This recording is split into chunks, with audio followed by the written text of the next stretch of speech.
Al tema del transporte público de pasajeros en la ciudad de Santa Fe, lo hablábamos hace instantes nada más con el intendente de la ciudad, especialmente con lo que viene pasando de manera recurrente, diríamos que ya en los últimos años, ¿no? Los paros sorpresivos, la gente que queda paralizada, los pasajeros que se quedan de rehén, y en definitiva una situación que nos afecta a todos. Y queremos echar un poco de luz sobre este tema, tener quizás otra mirada, por eso en este espacio que compartimos con la gente de Ciencias Económicas le damos la bienvenida a nuestro entrevistado, el Contador Público Nacional Alejandro Josh, que es especialista, docente e investigador de la Facultad de Ciencias Económicas de la UNL. Alejandro, ¿cómo estás?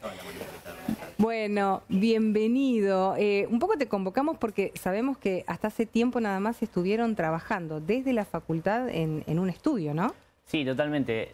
Hace un tiempo a esta parte, sobre todo después de lo que fue la pandemia y un poco el impacto que tuvo sobre el sistema de transporte, se crea una mesa de movilidad, ¿sí? Se llamó de esa manera, donde intervienen varios actores, en este caso el municipio de la ciudad de Santa Fe, la Universidad Nacional del Litoral, la UTN y la Universidad Católica de Santa Fe, de manera de poder brindar de alguna manera un asesoramiento científico y técnico con el objetivo de tomar acciones para poder determinar el estado del transporte público en la actualidad. A eso se sumó posteriormente un estudio de costos, ¿sí? Donde la idea era aportarle al municipio una herramienta de cálculo flexible para que pueda sentarse a la hora de negociar las tarifas con los empresarios, no solo ahora, sino también que sea sostenible en el tiempo. Y bueno, en eso estuvimos trabajando. ¿Qué sería como una fórmula, Alejandro? Lo que se llama una matriz de costos, ¿sí? Nosotros lo que hicimos fue un relevamiento de todos los costos del sistema, lo volcamos en una matriz de costos y eso obviamente, por el nivel inflacionario que hay y demás, eso se va actualizando permanentemente. Entonces, vos tenés una reunión con empresarios para poder determinar la tarifa, que de hecho en la actualidad es un tema bastante álgido, bastante complicado. Y bueno, hay una herramienta que no tenía la municipalidad, si bien se habían hecho algunos estudios, habían quedado un poco desactualizados y este fue un poco el objetivo, por lo menos en la parte que me tocó intervenir a mí. ¿Cuál es la realidad del sistema hoy? ¿Qué transporte tenemos los santafesinos? Y hoy en día funcionan en la ciudad de Santa Fe 3 empresas, ¿sí? Tenés Recreo SRL, Autobuses Santa Fe y ERSA, donde más o menos, con datos a marzo de 2022, había un parque móvil de 250 coches aproximadamente. Obviamente que eso del año pasado hasta ahora se fue renovando, se fue recambiando. De hecho, hay un plan de renovación de flota donde, por una cuestión de que había móviles que tenían más de 8 años de antigüedad, cuando la ordenanza municipal establece 6, el municipio de alguna manera subsidió y ayudó para que se puedan renovar esas flotas. Con esto te quiero decir que tenemos el dato de 250 del año pasado, pero seguramente en este momento haya más. Claro. Esos coches recorren diariamente más o menos 200 kilómetros cada uno por día, lo que mensualmente establece un recorrido mensual, digamos, de la totalidad de la flota de 1,5 millones de kilómetros, ¿sí? Ese es un poco cómo funciona en cuanto a estructura el sistema de transporte de acá, ¿no? ¿Cuánto inciden los costos, digamos, de poner en marcha todas esas unidades, todos los días, recorriendo todos esos kilómetros? ¿Cuánto inciden los costos en el boleto, en la tarifa? Mira, ese es un tema bastante delicado técnicamente también porque, bueno, nosotros hicimos un mapeo del proceso para ver cuáles son los costos que intervienen. Dentro de estos costos, y a modo de resumen, podemos hablar obviamente de factores de la producción, como el factor humano, los sueldos, ¿sí? No solo del personal de conducción, sino también de todo el personal administrativo, soporte, todas las actividades de logística de la flota, mantenimiento. Hablamos también de lo que es amortizaciones de los coches, recambio de cubierta, es decir, toda esa sumatoria de costos tiene, en la hipótesis de trabajo que tomamos, son básicamente de naturaleza fija en relación al pasajero transportado. ¿Qué quiere decir esto de modo simple? Que el coche tiene establecido un recorrido, ¿sí? Diario y lo tiene que cumplir a pesar de que no se suba ningún pasajero o el coche esté lleno. Lo tiene que brindar. Lo tiene que brindar. Entonces, esto hace que yo te diga que los costos son, por lo general, de naturaleza fija con respecto al número de pasajeros que se sube.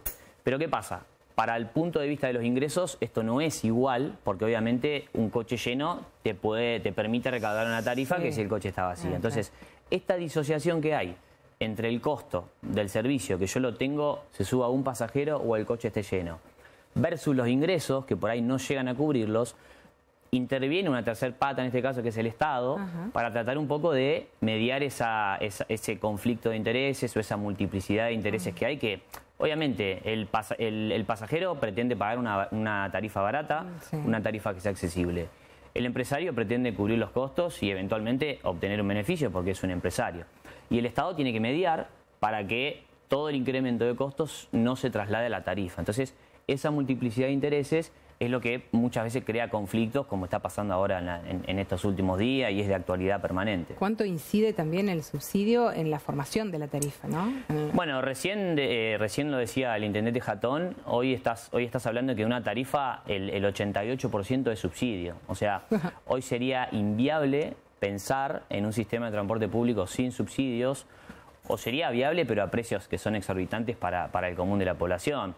Fíjate que en los últimos reclamos, el empresario, primero que hoy el boleto fue a 120 pesos. Los empresarios pedían 175. Sí. Y ellos dicen que si no hubiese subsidios, el boleto costaría más de 350 pesos. Con lo cual, sería por ahí inviable para la persona que sale a trabajar, para la persona que tiene 4 o 5 colectivos por día. Pero también hay tramos en los donde no hay pasajeros, imagínate una tarifa 350, 360 pesos. Exacto. Desaparecería el servicio. Lo que pasa es que en realidad tiene que ver con como te comentaba recién, hay cosas que están mal desde la estructura, o hay por ahí, dentro de este subsidio vos tenés el municipal, el provincial y el nacional. Ese subsidio nacional hoy en día se encuentra bastante sesgado para lo que es la zona del AMBA, ¿sí? Hoy un coche del área metropolitana de Buenos Aires recibe entre 4 y 5 veces más subsidio que el interior, con lo cual por eso pueden mantener una tarifa más baja. Yo creo que si se trabajaría en redistribuir el subsidio de nación para con las provincias y los municipios, yo creo que se podría mantener por lo menos una tarifa sostenida en el tiempo. También hay que tener en cuenta que hay un contexto macroeconómico donde hay una inflación arriba del 100%, donde los salarios aumentan todos los meses, donde el combustible aumenta todos los meses. Entonces, en esa coyuntura económica tampoco se hace fácil poder proyectar una tarifa sostenida, ¿no es cierto? Claro. Me queda claro porque lo hablábamos recién con el intendente, ¿no? Sin el subsidio sería imposible. Totalmente inviable. ¿Opinás lo mismo? Sí. Por lo menos, te vuelvo a repetir, cualquier actividad económica, si vos tenés una determinada estructura de costos, tenés que sostenerla con ingresos. Esos ingresos son la tarifa y el subsidio. Si no existiría el subsidio, la tarifa lo podría sostener, pero a precios que el común de la gente no podía pagar, digamos.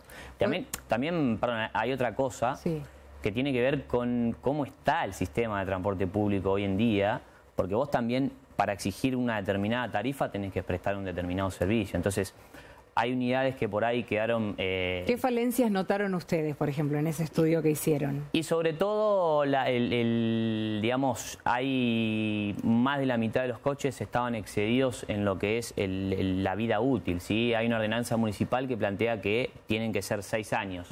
Y había coches de 8, 9 o 10 años, con lo cual eso también hace que la gente, si uno quiere estimular al uso del transporte público, en esas condiciones la gente no se quiere subir. Entonces, es una cadena de cosas, de decisiones políticas que hay que tomar, porque también si yo digo, para que el subsidio sea menor y yo pueda captar una mayor tarifa, tengo que brindar un buen servicio. Y si el coche va lleno todo el tiempo, se desalienta también el uso del auto particular, hay cuestiones ambientales, o sea, siempre es un tema que está en el eje de discusión porque no es solamente subsidio, tarifa y costos, sino que también hay un montón de cuestiones políticas atrás, que bueno, un poco recién hablaba el intendente.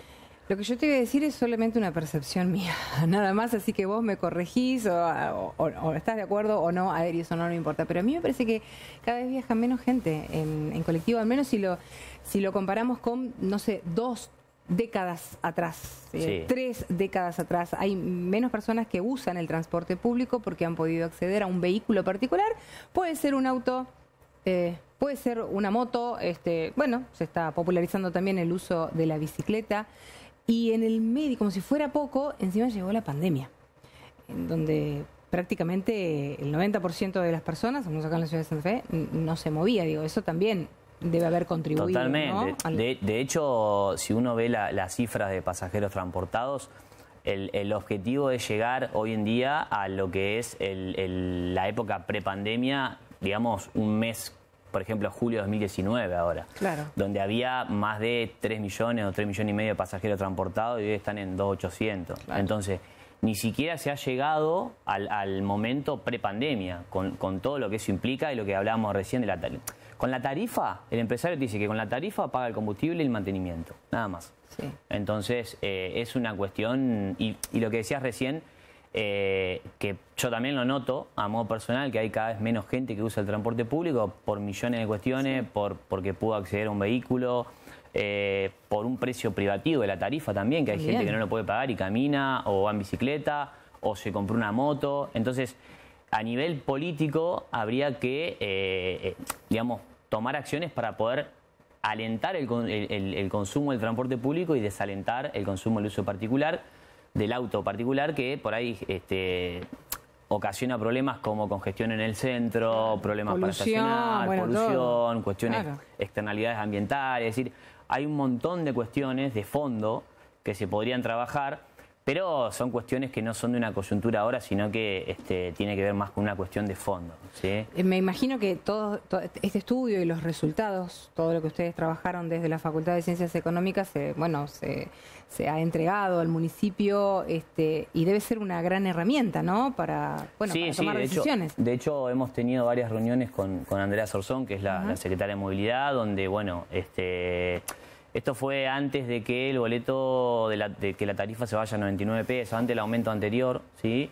Ahí es donde en esta negociación ya se usó esta herramienta, y ahora se continúa usando y obviamente perfeccionando, porque, ya te digo, hay información. Y es todo muy dinámico, aparte, es ¿no? muy dinámico, claro. pero no solo en este rubro, sino en todos los rubros de la economía argentina en general, por lo que está pasando. Entonces, vos haces un cálculo a este mes y el mes que viene quedaste obsoleto. Entonces, es una cuestión que, por eso, la idea era hacer algo dinámico para que no haya que hacer otro estudio posterior, sino que con la misma herramienta, con breves retoques, se pueda seguir trabajando a lo largo del tiempo. Es casi como el día a día de los argentinos. El día a día. El vamos viendo día a día. El vamos viendo, exactamente. Bueno, tal cual. Alejandro, muy claro, la verdad es que se cumplió el objetivo. Has echado luz sobre este tema que, tomemos o no tomemos colectivo, en definitiva nos impacta y nos afecta a todos, ¿no? Totalmente. Muchísimas gracias por venir. Hasta la próxima. Dale, hasta luego. Seguimos.